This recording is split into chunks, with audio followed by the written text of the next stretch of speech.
Эң жакшы мисте мына бизде түштүктө Тоскоот ата токой чарбасынын кара мисте токой бөлүмүндө. Быйылкы жылы жакшы болуп калды. Былтыркы жылы андай деле мисте болгон эмес. Кээ бир жылдары ушундай жакшы бир мисте боло турган жыл болуп калат экен. Орто чесеп менен 1 гектардан 50 кыла, 20 кыла ар кандай алыш деди. Жылдага караганда кыйла токойго болгон мамиле дагы жакшырды десек болот. Рахмат, шунчалык Алла Таала бекер рызкыны берип койгон экен элибизге. Мына ушу элдерибиз терип келип, кичине болсо дагы ушу элибиздин керегине жарап мына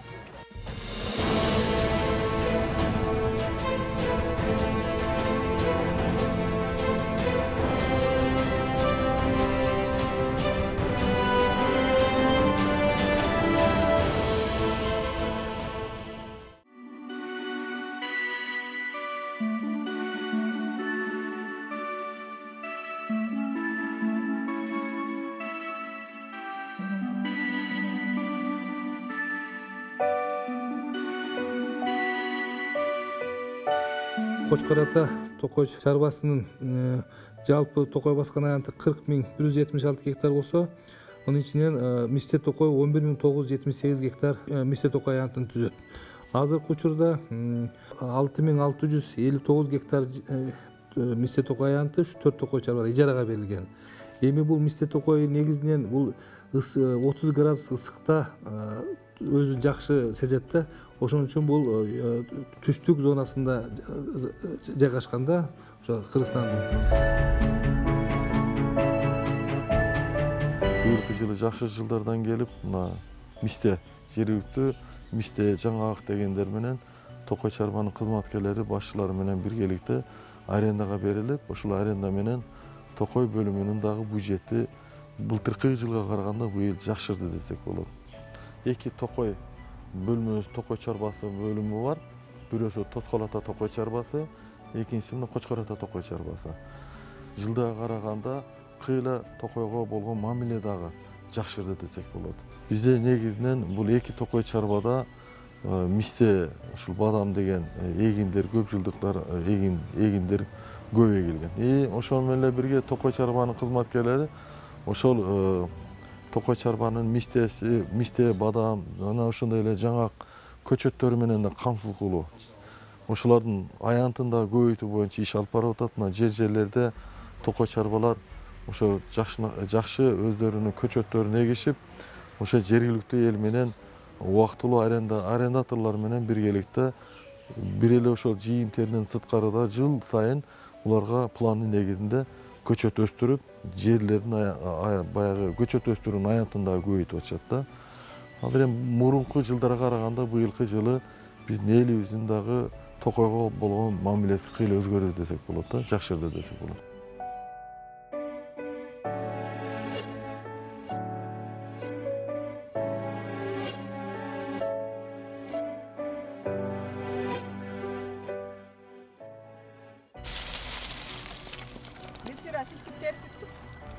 Эми бул мисте токой ошо ысыкты сүйгөндүгүнө байланыштуу тамыры дагы аябай терең кетет да, 10 метрден ылдый кетет. Качан сууга ным жер тапмайынча булар кете берет тамыр. Ошон үчүн өтө тамыр ылдый терең жайгашкан. Эми жашоосу 500 жылдан ара жашайт да, көп жашайт бул мисте токой.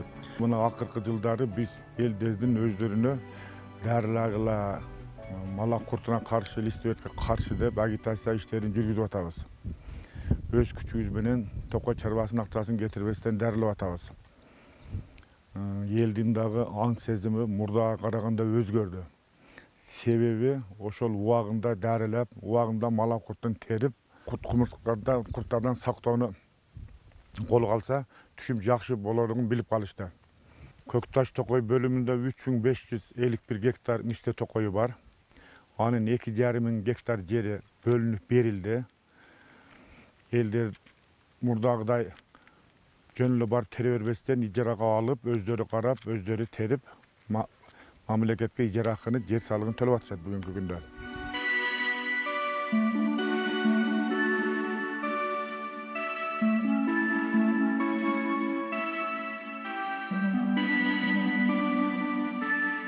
Мен бала кезде терчүмүн мистеничи.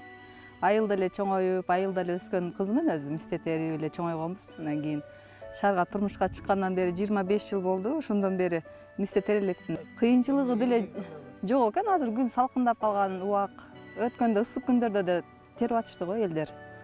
Биз ал убакта иштеп жүргөндө кол тийбейт. Азыр эми отпускада үчүн кичине терип, айылдап келели, айылдап келип анан тергенчип кеттик бияка.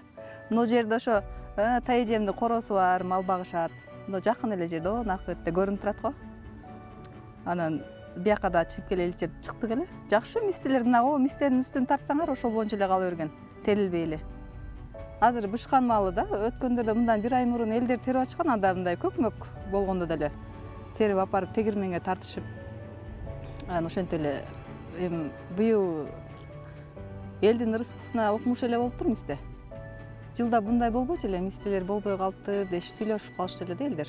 Быйыл жаз жаанчыл болду го, аябай эле жаанчыл болду го. Жаз кечирээк келди бизге, жай мынагы ысык жазга маал, апрель, майларда жамгыр жаап эле туруп алды го. Ошондой болсо эсли, жаз жаанчыл болсо мисте жакшы болот деген эмелерди угуп калдык да. Эми бул калган мистеден ушунча терип атабыз. Мисте убагында келсе 2 каптан терип барып атышты. Менин инилерим, үйдөгүлөр терип атышты, айылда жашашат алар. Түшүмү болуш үчүн мына жазгы, эрте жаздагы мына март, апрель, майдагы замырзка, жамгыр жаап, суук болгондо ошондо мына үшүк алып коет, ошондон болбой калат биринчиси. Экинчиси, мына ошо жана зыяндуу курт кумурскалар көбөйүп кеткенде баарын жалбырагын жеп салат. Берки эми түйүлгөн мисте ошо өзүнүн эмесине жете албай, ошо куурап өспөй калат да. Ушул эки нерсе ошо мисте токоюнун ошо урожай түшүмдүүлүгүнө өтө чоң таасирин тийгизет да. Жазгы мына эме суук, андан кийинки мына ошо жана зыяндуу курт кумурскалардын жегени. Анан бул айтып атпайм, 30 градус ысыкта аябай өзүн жакшы сезет. Эгер 30 градустан жогору болуп 35, 38, 40ка чыгып кетсе, анда мунун жанагы мистени ошо түшүмдүүлүгүнүн жанагындай болуп деп коет, ичи болуп калат да, бош болуп толбой калат. Ошол жагын дагы эске алышыбыз керек да. Ошондуктан 30 градус ысык болуп, анан аба ырайы жакшы болсо, мистенин ошо түшүмдүүлүгү болот да. Орта чесеп менен 1 гектардан 50 кыла, 20 кыла ар кандай алышты элдер. Кээ бир болоттор такыр болбой калган жерлер деле болду. Түшүм байлабай. Бул эми ошо погодадан, аба ырайынан катуу таасир берет да. Анан акыркы жылдары мисте дарагынын зыянкечтери өтө көбөйүп кетти. Мамлекет тарабынан акча бөлүнбөйт бүгүнкү күндө. Союздун убагында вертолет менен келип, аброб кайра дарылап кетчү эле. Бүгүнкү күндө Союз жоголгондон бери бир дагы жолу авиа обработка болгон жок. Акыркы убакта Нокен районунда, Аксы районунда чегиртке пайда болгондо вертолеттор, самолеттор келип эле дарылап коюп атышат. Мисте дарагын деле дарыласа, канча миллиондогон сом мамлекетке, элге пайда болмок. Токой чарбаны өнүктүрүү үчүн бизге эң негизинен мамлекет тарабынан дарылоо, ооруларына каршы күрөшүү колго алынса, кайрадан дарыланып көңүл бурулса, албетте түшүм жакшы болуп, элге өтө чоң жардам болмок. Жалбырагы өтө жакшы корум болуп эсептелет да. Ошондуктан парашил капрат, малак курт дегенибиз мисте дарагын жалбырагы менен ошо тамактанат да.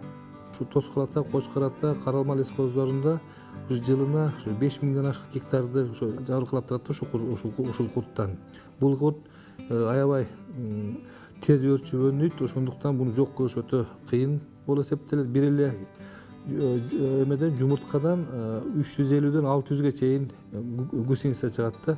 Даже 90% эффект болуп 10% калса кийинки жылга уже өнүп өсүшүнө ушундай кайра эле жакшы шарт түзүлөт да. Ошондуктан буну жоготуш өтө кыйын болуп атат. Бизге келгенге чейинки турут аябай оор. Эми бул природада болуп калат, бирок аны терип алыш ысыктын күнүндө суусу жок, какыраган адырда элдер да кыйналат терип.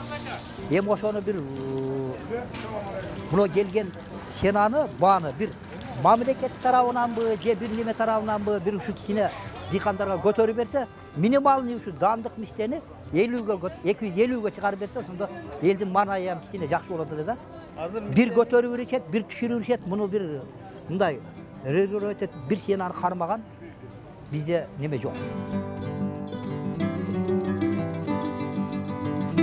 мистени мына Токой чарбасы менен ошол өз убагында дарылап, арендаторлор менен ошону карап, мына түшүмдү жыйнап алып атат. Сиз айтмакчы, сатуу маселеси ушу жолго коюп алдын ушу иш-чаратын иштешибиз керек болуп атат. Себеби ошол арендаторлор мистени терип, жыйнап, аны тиги даярдап сатууга келгенде ушу колмо-кол өтүп бир туруктуу бир экспортко, мисалы үчүн, экспортко сатууга же бир башка бир жакшы баада сатууга бир аракет кылып атабыз да, мындайча айтканда.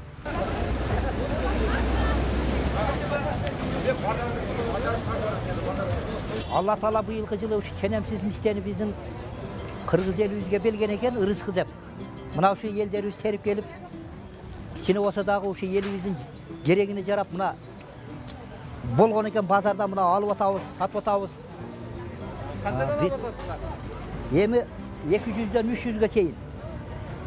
Мистелерди 200-дөн 300га чейин, дандык дегендерди 230га чейин алып сатабыз, 1-2 сом коюп.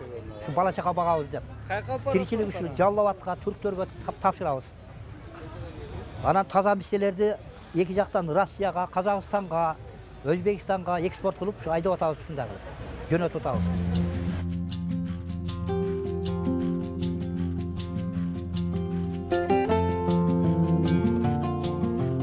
Быйылкы жылы жакшы болуп калды. Былтыркы жылы андай деле мисте болгон эмес. Кээ бир жылдары ушундай жакшы бир мисте боло турган жыл болуп калат экен. Быйылкы жылы мына Өзбекстандан, башка жактардан келип алып атат. Эми баягы жерги бардык бааны базар баасы чечет экен да, базар баасын. Эми ал келгендер эми мындай жеке ишкерлер азыраак тонну алабыз дегендер келип атышат. Алар эми ошол базар баасын эле алып ошого карап иш кылып атат. Эми биз мындай караганда келечекке ошол бул дагы миссиянын дагы сапатын оңдоого аракет кылышыбыз керек да. Эгерде сапаты жакшы боло турган болсо, биз ошол чет жактан келе турган экспортко жөнөтө турган, экспортко ала тургандар менен ошого ылайык биз мистенин сапатын да карашыбыз керек болот да. Андан ошол эле бирге менен бизге ошол мистеге келген кардалдардагы азырынча мындай жакшы жолго коюла элек да, сатып алуучулар. Жана майлуулугу боюнча, ичинде витаминдер боюнча биздин жана Кыргызстандын мистеси башка мамлекеттин мистелеринен жогору турат да. Бир нече витаминге ээ, ошондой эле май дагы жогору турат. Ошол себептен өзүңүздөр деле билсеңиз керек, биздин ушул местный деп коебуз, жергиликтүү мистенин эмеси баасы да жогору турат, сапаты да жогору.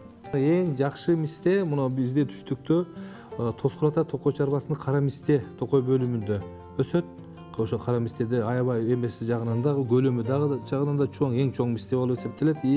Ичиндеги жанагы мистенин майлуулугу да өтө жогору да. Ошол башка мировой рынокто ушу биздин мистелер ушу мен ойлойм ушу жогору турат да башка мистелерге караганда. Сапаты жагынан дагы, дарылуу жагынан дагы, витаминдердин көпчүлүгү дагы. Нокен районунда азырынча бадамды мистени кайра иштеткен сектор жок. Мен быйыл уктум, базар ачылып турган. Жаллабад шаарында бар, Сузак районунда бар. Негедир кандай себептен Нокен районунда бадамды мистени кайра иштеткен сектор ачыла элек. Кайра иштеткенде элдин козубосу жогорулайт. Себеби кайра иштеткенден кийин бадамдын баасы көтөрүлөт. Бүгүнкү күндө мен ала турган жер жок, мисалы үчүн Жаллабадка алып барып бирөө саткысы келбейт, базарга саткысы келбейт. Ошон үчүн баасы арзан болуп атат. Өзүбүздө кайра иштетүү сектор курулуп калса, бадамдын баасы кымбаттайт эле. Мистенин баасы дагы ушул жерден чагылып, алыскы өлкөлөргө, кошун өлкөлөргө кете турган болсо, сөзсүз кымбаттайт. Биздин өзүбүздүн Кыргызстандагы жердин түгүндө эмес, мына даяр нерсе, продукцияны, мына даяр продукцияны.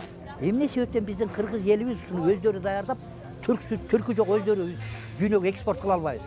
Мына асалыбыз бар, жаңгагыбыз бар, алмабыз бар, мистебиз бар. Бизге жердин түгүндө кен байлыкты эмне кереги бар? Өзүбүздө кен байлык жердин бетине кайнап атат. Ушуну мамлекет бир стабилдештирип, мындай бир элди кызыктырып ушуну бир. Мына Кочкор ата. Кыргызстан боюнча мистенин эң торговый центри Кочкор ата. Ушул жерде келип, ушуну бир чакан мини заводдорун ачып, өздөрү тазалап, өздөрү экспорттосо болот. Анан эми муну келип түрктөр келет да посредник болуп турушат.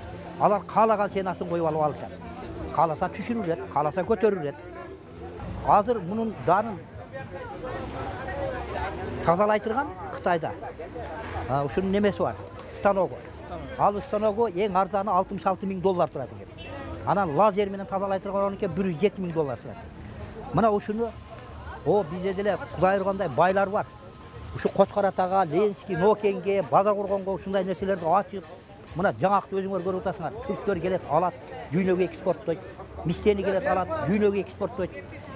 Тияктагы өрүктү, кар өрүктү, өрүктүн кактарын алат, дүйнөгө экспорттойт. Эмне себептен биздин мамлекет ушуну кылып, өзүнүн мамлекетинин чөнтөгүнө казынасына акча түшүрбөйт деп, биякта заманаң зар болот да.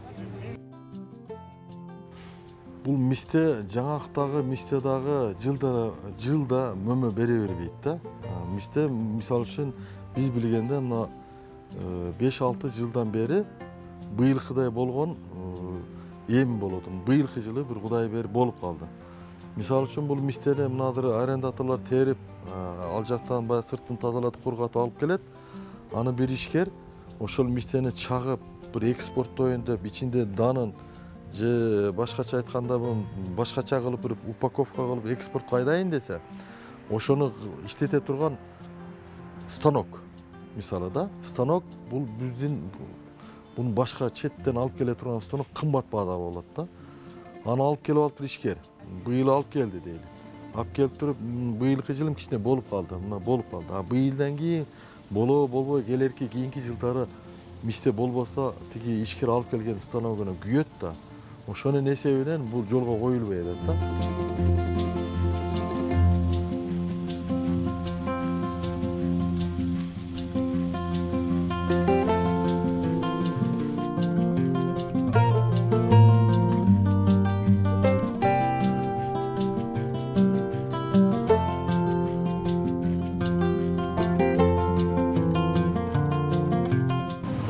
Başkasının adamlarınkini kırıyoruz da mesela. Негизи башка адамдардыкын дагы тазалайбыз. Ар кимдики бар. Алардыкынын акысын алып тазалап беребиz. Başkasının adamlarınkini de kırıyoruz da biz. Ya hazır fıstığın şeyine göre de randımanına göre. Сатып алганда кургатылганына карата алабыз. 100 сом, 110 сом. Данеги 200-210 сомдун тегерегинде. 10 kilogram fıstığı çaksak 10 килограмм мисте чаксак 3-3,5 килограмм маңыз чыгат. Ал ичиндеги майлуулугунан көз каранды. Бош болсо 3 килограмм эле болуп калат. Эми ал сезон жаңы гана башталып жаткандыктан дагы эле так эмес. Азырынча кардарлар чыга элек. Бул жерден чыгат буйруса. Бара-бара Казакстан, Россия, Түркияга кайсыл жактарга буйртма болсо жөнөтө беребиz. bu yerde satıladı. Rusya'ya yönetemiz, Kazakistan'a, Türkiye'ye. Hangi doğru gelse o yere yönetemiz. Bu birinci buradan ilk geldiğinde buradan elenedi. Buradan soğucu aparadı ki çakan aparatlara döküledi. Bu aparattan çıkanı o yaka dök bak. Oradan çıkanı da bu çakadı bak. Bundan mangız çıkadı. Mangız da boşa adenle çakadı. Buradan çıkanı bu yaka salamız. Buraya dara koy. Koydun mu? Bundan çıkandan ki bu şamala salamız da şamal. Bunun mangızını adenle bak o yaka gel mangızı adenle saladı. Bu şamala bu şamal poçağını bu yere saladı bak. Burada poçak sadece poçak. Bunda fıstığı yok. Poçağını adenle koydu. Mangızı bu yaka geledi. Gördün mü? Bu birinci sortu bu da ikinci sortu aynı. Mangızı bu yaka geledi bak. Mangız bu yakta çıkardı. Poçağı bu yaka verir. Bak bu poçak. O mangız. Şamal ayrıdı da poçağını bu yaka verirdi. Mangızı bu yaka verirdi. Bundan çıkanı ayarlara verip tazelettiremiz. Tazelendi. Bundan кейін stola giderdi. Ya adama bağlı. Adam küp olsa mesela 10 tane adam olsa 20 kilo yapsa 200 kilo çıkardı. 200 kilo, 250 kilo çıkardı günde. Hazır pakta sezonu da adamlar tarlada işliyor. Bunun için adam az hazır. İşleyen adamlar yok hazır. Ya bir aydan ki küp adamlar küpeydi de 20 kişi, 30 kişi, 40 kişi buladı. Ya bilmiyorum hazır bu yer fıstığı küp. Ötken yer Kırgızistan'da hiç olmadı. Fıstığı tüketse mangız bolsa mangız tazeledi adamlar. Biz bu yer özümüz 15-20 ton aldık da. Hazır uje algansız. Alganımız. Ama biz başka adamlar algen küp biz onlar için çakıp veriyoruz da. Çakıp özlerine veriyoruz. Onları sklatları var. Özlerinin sklatına tazele yaptı onlar. Hazır bilmiyorum kalent yok, hazır kalent olsa doğru gelse alamız. Dandık degen tuyuk misteni bunu çağıp danını alıp ana eksportlayıp 3 kilogram, 4 kilogramdan 1 kilogram dan düşüyor. Anan o şart eksportlayın. Anan emi bununla 70-80% ozaçıklar Özbekistan'a gider, Kazakistan'a gider, Rusya'ya gider. Anan Özbekistan'a girgенден кийин мындай болуп калган болсо алар кичине бизге караганда мээнетке сыйраак калып болот.